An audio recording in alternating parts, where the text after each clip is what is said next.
देश विदेश की सच्ची खबर सच के साथ। आप देख रहे हैं नेशनल इंडिया न्यूज।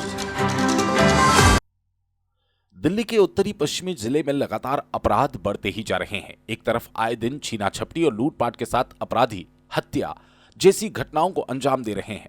दूसरी तरफ जिला उत्तरी पश्चिमी के अंतर्गत आने वाले थाना आदर्श नगर में रक्षक ही भक्षक बन गए।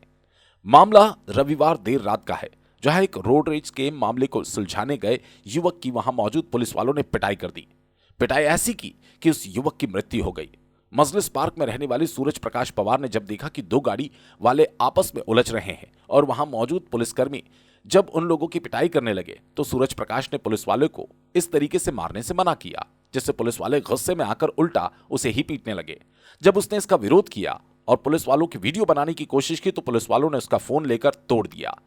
सूरज प्रकाश के पिता चंद्र प्रकाश की माने तो पुलिस वालों ने सूरज को इतना पीटा कि उसकी सुबह तक मृत्यु हो गई। अब सवाल ये उठता है कि क्या किसी पुलिस अधिकारी या पुलिसकर्मी की वीडियो बनाने के लिए किसी को इतना भी पीटा जा सकता है कि उसकी मृत्यु हो जाए?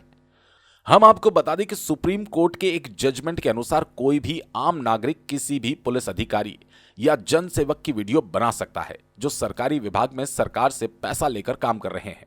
लेकिन सूरज प्रकाश का कसूर सिर्फ इतना था कि उसने पुलिस वालों के खिलाफ अपनी आवाज उठाई और उसको इसका खामियाजा अपनी जिंदगी गंवाकर चुकाना पड़ा।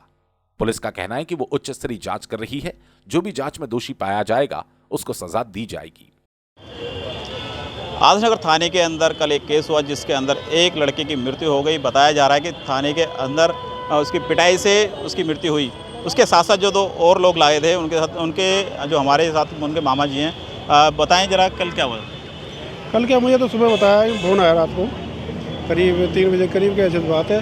उस संदीप को थाने में बिठा रखा, झगड़ा हो गया उसका कहीं। तो इस पर फिर मैं आया यहाँ। आने के बाद मैं अपनी सिस्टर को लेकर आया। सिस्टर भी थी, भाई भी था और भी थे। उसके बाद में फिर यहाँ आने के बाद में पूछताछ की तो उन्होंने बताया, लड़के जब मेरी बात हुई इससे संदीप से, तो उसने ये बताया कि हमारी गाड़ी और एक और गाड़ी थी, हम कहीं जा रहे थे तो थोड़ी हिट हो गई कि हम उसको गाड़ी को नहीं जानते, दूसरी वाली को। उन्होंने कोई पीछे वाली कॉल करी, इस पर पुलिस वाले गए।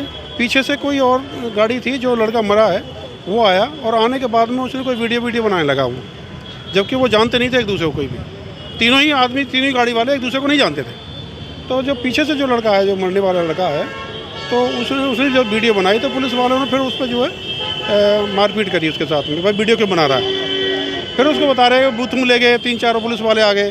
फिर बूथ पे ले जाने के बाद उसकी पिटाई करी। उसमें मेरे भांजे की भी पिटाई करी है, उसके साथ एक लड़का और है, उसकी भी उन्होंने पिटाई करी उसकी। फिर उसको लेके फिर यहाँ आए। यहाँ आने के बाद में फिर आईओ ने फिर भेजा होगा उसको मेडिकल के लिए। मेडिकल कराने गए, फिर मेडिकल कराने वहाँ गए। मेडिकल करा के तीनों की एमएलसी बनी है वहाँ। एमएलसी बनने के बाद में फिर तीनों को फिर यहाँ लेके आए। तो उन्होंने उसको हायर सेंटर के लिए रेफ़र किया था, जो लड़का एक्सपायर हुआ है। तो उनको वहाँ ना ले जाके यहाँ ले आए। यहाँ ड्यूटी अफसर कमरे में बैठा हुआ था वो, और आधा पौने घंटे बाद फिर उसको जो है कोई प्रॉब्लम हुई। फिर वो प्रॉब्लम हुई तो फिर इसको हॉस्पिटल ले गए। वहाँ जाके वो ब्रॉड डेड है। तो अभी भी तो हमारे पास जो भांजा है संदीप और दूसरा लड़का और एक और, वो अंदर बिठा रखे हमें। तो पुलिस वाले क्या कह रहे हैं जो आपके भांजे संदीप को बिठा रखा है, वो क्या कह रहे हैं कि उनको क्यों बिठा रखा है? वो कह रहे हैं जी इंक्वायरी कर रहे हैं, पूछताछ कर रहे हैं, अभी और भी पूछताछ करेंगे, इसलिए बिठा रखा है आपको। हम गए थे, अब तो मिलने नहीं दिया हमें। शुरू में जब बात मिल रही है तो मिल रही है, अब नहीं मिलने दे रहे किसी को। हाँ, देखिए जिस प्रकार से बताया जा रहा है कि एक वीडियो बनाने के ऊपर उस लड़के को ऐसा मारा गया, आशु नाम का जो लड़का है उसको ऐसा मारा गया कि उसकी जान चलेगी। मैं आपको बता दूं कि किसी भी सरकारी डिपार्टमेंट के अंदर या किसी अधिकारी की वीडियो बनाना कोई गुनाह नहीं है। सुप्रीम कोर्ट की हम बात करें, सुप्रीम कोर्ट की गाइडलाइन के अनुसार हम किसी पुलिस वाले की या किसी भी अधिकारी की वीडियो बना सकते हैं, इसमें कोई गुनाह नहीं है। लेकिन सिर्फ एक वीडियो बनाने के पीछे एक लड़का जो है 32 साल का करीब आशु, उसकी मौत हो गई। अब उसकी जिम्मेदारी दिल्ली पुलिस कैसे लेगी कैसे नहीं लेगी, देखते हैं। मैं ललित लोधवाल, नेशनल इंडिया न्यूज़ के लिए दिल्ली। दिल्ली में लगातार अपराध का ग्राफ बढ़ता जा रहा है और अगर हम उत्तर पश्चिमी ज़िले की बात करें तो यहाँ पर घटनाएं दर बदर बढ़ती जा रही हैं।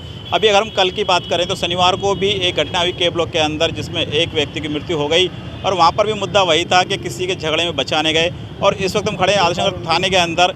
यहाँ पर भी कल यहाँ पर जो लेके आए उनके साथ जो घटना घटी उसमें जो बच्चा है उसकी मृत्यु हो गई है। उनके साथ हमारे साथ इनके पापा हैं। बताएं आप जरा एक बारी क्या हुआ घटना में? घटना में मेरा बच्चा किसी दोस्त के पास मंडी गया था, वहाँ से आते समय यू टर्न लेने में जाम लगा देखा और कुछ लोग आपस में गाड़ी भीड़ जाने से आपस में तू मैं मारपीट वगैरह झगड़ा चल रहा था, जिससे जाम लग गया था। तो मेरे बेटा भी गाड़ी में था, वो साइड में गाड़ी लगा के उनका बीच बचाव करने लगा कि रास्ता जाम हो रहा है और आपस में लड़ाई झगड़ा ना करें, उनको बीच बचाव कर रहे थे। तभी पुलिस वाले वहाँ से पीछे पेट्रोल करते हुए गाड़ी में आए। उन्होंने आगे पीछे से उसको एकदम सोचा कि मतलब ये तेरा क्या काम है, तुम क्या कर रहे, मैं तुम्हारा काम कर रहा हूँ, बीच बचाव कर रहा हूँ। और उन्होंने आके उसके कमर पे जोर से डंडा मारा। मारने के बाद वो कहे भाई मेरी गलती क्या है, मैं तो बीच बचाव कर रहा हूँ, आपने मुझे क्यों मारा। भाई इतना कह के उसको सड़क के किनारे पे ले आके उसको और 2-3 वाले पुलिस वाले थे, उन्होंने उसको खूब मारा। मारने के बाद फिर वो उसको गाड़ी में खींचने लगे। उनकी गाड़ी में और 2-4 लोग भी थे, पुलिस कांस्टेबल नशे में थे। हाँ, और जबकि पुलिस वालों में उनमें से कुछ नशे में भी थे, जिन्होंने उनसे एक नहीं सुनी और गाड़ी में वो खींचते रहे। वो गाड़ी से निकल बाहर अपने आप को बचाव करता रहा। मैंने कॉल भी किया 5 बजे, लेकिन उन्होंने फ़ोन नहीं उठाया, ना बात करनी थी और ना मेरे बच्चों से बात फ़ोन पे करने दी। फ़ोन उनका छीन लिया गया था और उसको उसी तरह से ला के वहाँ से और लोगों को भी ला के साथ में थाने में ले आए।